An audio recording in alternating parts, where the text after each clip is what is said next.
Assalamualaikum, selamat datang di kamar GG. Di kisah kali ini, gue mau ceritain tentang kisah dua orang pemuda yang pernah ngalamin kejadian tragis pas mereka berdua lagi merantau. Gimana kelanjutan ceritanya? Gak usah lama-lama lagi, check it out.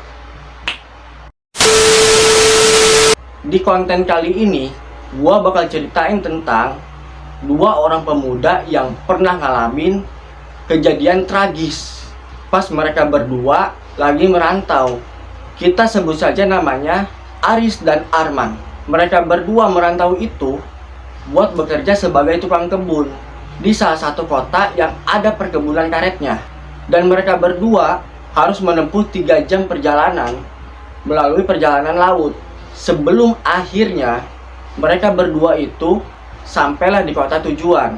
Tapi dikarenakan tempat kerja mereka berdua itu agak pedalaman, jadi mereka itu harus naik beberapa kali angkutan umum sebelum akhirnya mereka berdua sampai di rumahnya seorang bapak.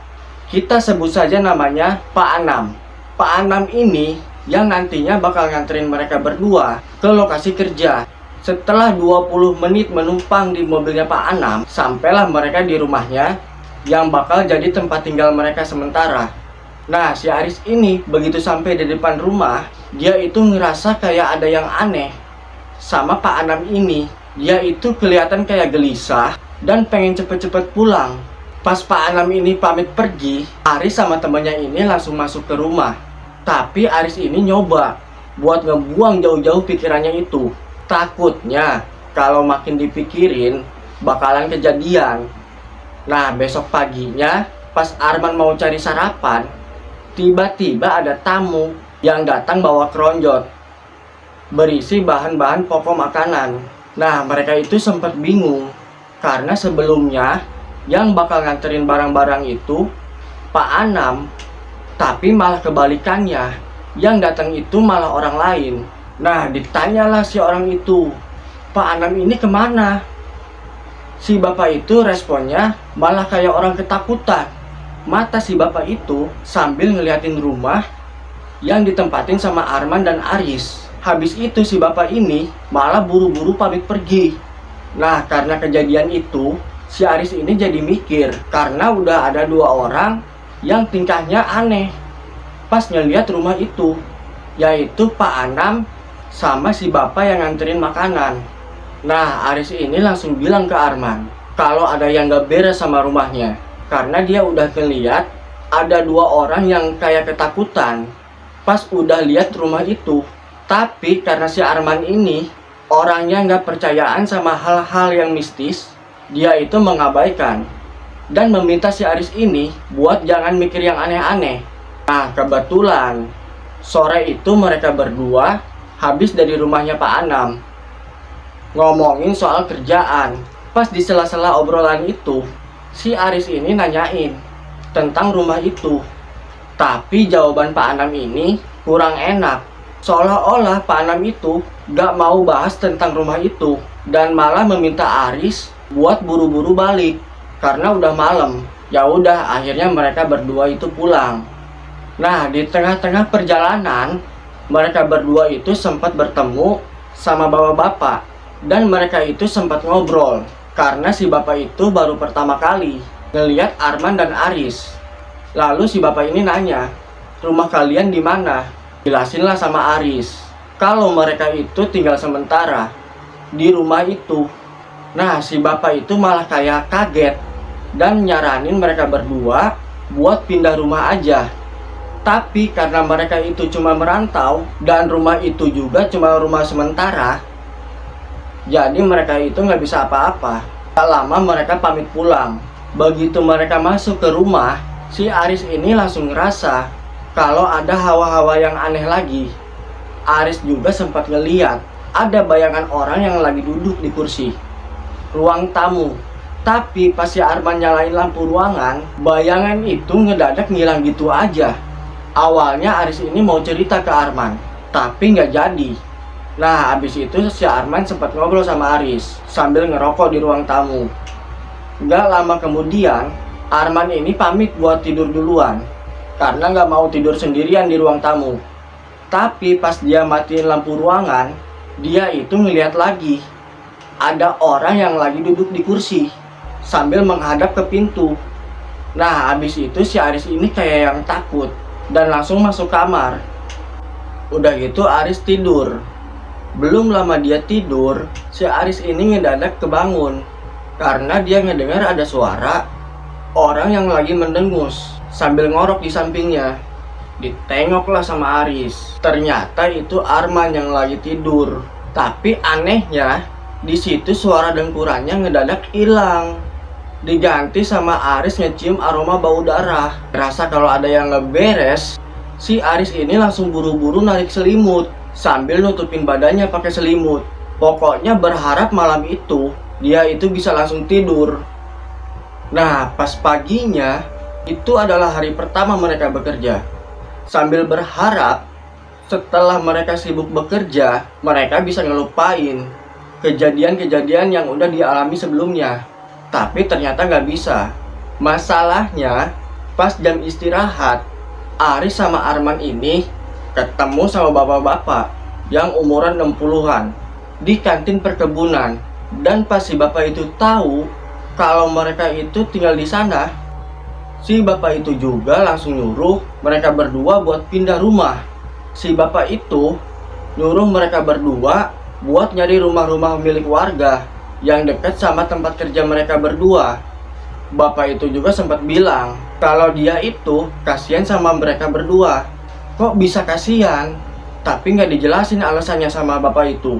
Malah bikin Aris ini jadi kepikiran, sebenarnya ada apa di rumah itu? Karena dia udah ngeliat dan udah ngedengar secara langsung dari 3 orang. Nah, dari situ mereka berdua berdebat lagi. Pas si bapak yang tadi pamit pergi. Intinya si Aris ini udah ngasih tahu ke Arman ada 3 orang yang udah nyuruh mereka berdua buat pindah rumah. Tapi lagi-lagi si Arman ini ngeyel dan gak percaya. Soalnya si Arman ini belum ngalamin sendiri. Singkatnya mereka udah pulang karena jam kerja udah beres. Lalu Arman ini pamit mau mandi. Terus si Aris ini nungguin di depan kamar mandi sambil ngerokok. Jadi posisi kamar mandinya itu ada di belakang rumah itu, kepisah sama bangunan utama. Soalnya kalau dia nungguin di ruang tamu, dia itu takut.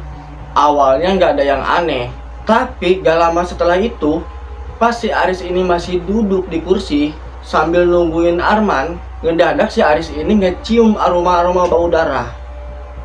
Nah, si Aris langsung kaget sambil nyari di mana sumbernya.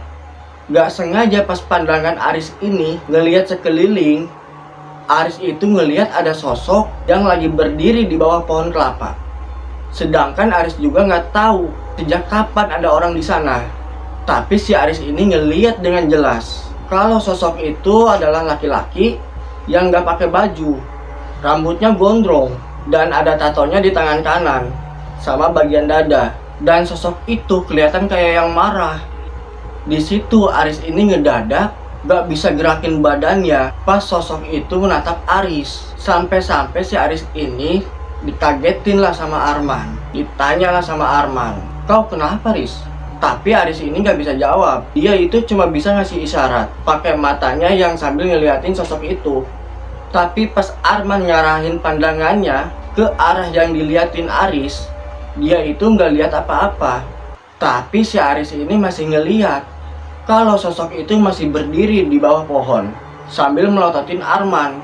Berhubung si Arman ini gak bisa ngelihat sosok itu, dia itu langsung masuk ke dalam rumah, ninggalin si Aris yang masih sendiri di depan kamar mandi. Nah, sosok itu juga ikutan hilang. Aris sama temennya ini lagi di meja makan. Nah, di situ Aris juga sempat bilang lagi ke Arman, nyaranin buat pindah rumah aja. Tapi Arman ini tetap kekeh sama keputusannya kalau dia nggak mau pindah. Katanya sih repot. Nah, pas habis makan, Arman ini ninggalin Aris di dapur. Terus si Aris ini masih beres-beres piring. Gak lama dari itu, Aris ini ngedenger ada suara benda jatuh dari arah kamar. Awalnya Aris ini mikir mungkin itu kelakuannya Arman. Tapi udah itu Aris denger lagi suara benda jatuh yang dibarengin suara teriakan, dimana teriakan itu dari Arman. Nah, buru-buru deh tuh si Aris nyamperin Arman ke kamar buat ngecek Arman. Begitu masuk, Aris ini ngeliat Arman udah duduk di lantai sambil senderan di depan kasur. Terus wajahnya Arman ini ngedadak pucat, badannya gemeteran, sama tatapannya itu kosong sambil ngeliatin barang-barang yang pada jatuh. Tapi bukan itu yang bikin Aris jadi ketakutan, melainkan sosok laki-laki yang berdiri di samping lemari. Dan sosok itu yang pernah dilihat sama Aris sebelumnya. Nah, di situ Aris juga sama ketakutan. Terus gak lama, sosok laki-laki itu ngomong gini ke mereka, "Kalian sudah berani tidur di ranjangku." Terus sosok itu melotot ke arah Arman sambil bilang kalau Arman itu udah berani menghinanya. Nah, Arman itu sempat mikir, dia itu menghinanya dalam hal apa. Di situ mereka berdua juga gak paham apa yang dimaksudnya. Gak lama sosok itu ngedeketin Arman sambil ngebenturin kepalanya Arman ke pojokan dipan kayu sampai darahnya itu keluar kemana-mana. Di situ pas kepalanya Arman dibentur-benturin sama makhluk itu, Arman ini gak teriak-teriak, dia cuma diam aja tapi nangis. Habis itu penglihatan Aris ini gelap dan mereka berdua pingsan. Nah, pas Aris sadar, ternyata di ruangan itu udah banyak orang. Aris ini agak lega karena dari salah satu orang yang ngumpul itu si bapak yang dia kenal di kebun, namanya Pak Wasis. Pak Wasis ini bersyukur kalau si Aris ini udah sadar. Setelah Aris ini benar-benar tenang, barulah dia cerita kejadian itu. Sampai si Aris ini nangis pas dia cerita, saking takutnya. Dan di situ juga si Aris ini nanya ke Pak Wasis, "Pak, si Arman ini di mana?" Dijawablah sama Pak Wasis kalau Arman ini belum sadar. Pak Wasis juga nyaranin Aris buat tinggal sementara di rumahnya sama si Arman biar mereka aman. Nah, menurut cerita dari Pak Wasis, dulu di rumah itu pernah ada tragedi pembunuhan yang dilakuin oleh beberapa orang, dan dalangnya itu adik kandung yang punya rumah. Kita sebut saja namanya Hendarto. Mereka ngebunuh nyawa Hendarto karena udah gak tahan sama kelakuan dan kejahatan yang udah dilakuin sama Hendarto ke warga sekitar, termasuk keluarganya sendiri. Hendarto itu berhasil dibunuh pas direncanain udah lama. Karena Hendarto itu punya banyak ilmu, makanya yang ikut terlibat itu gak cuma 1 atau 2 orang aja, tapi banyak orang. Nah, pas udah ditentuin waktu yang tepat, berdasarkan anjuran dari orang-orang yang tahu ilmu kebatinan, yaitu di malam kelahiran Hendarto. Dan itu juga jadi malam tragisnya dia.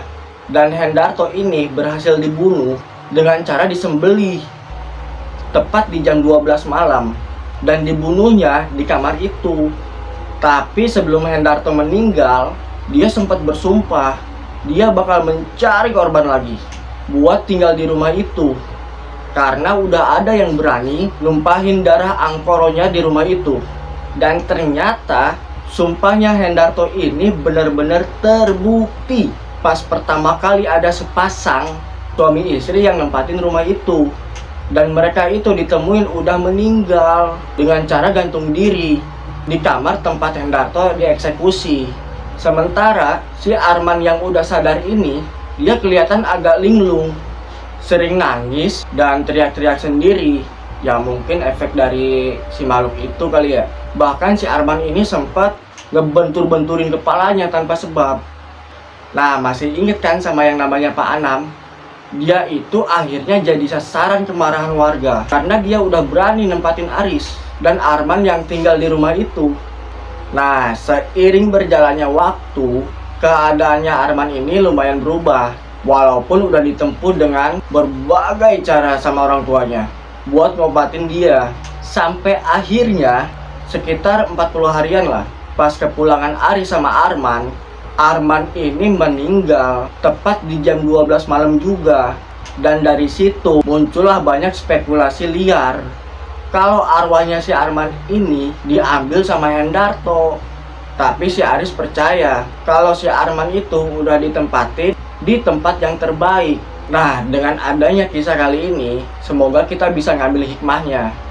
Bahwa setiap pengalaman, baik ataupun buruk, ngajarin kita buat jadi lebih baik lagi dalam menghadapi kehidupan.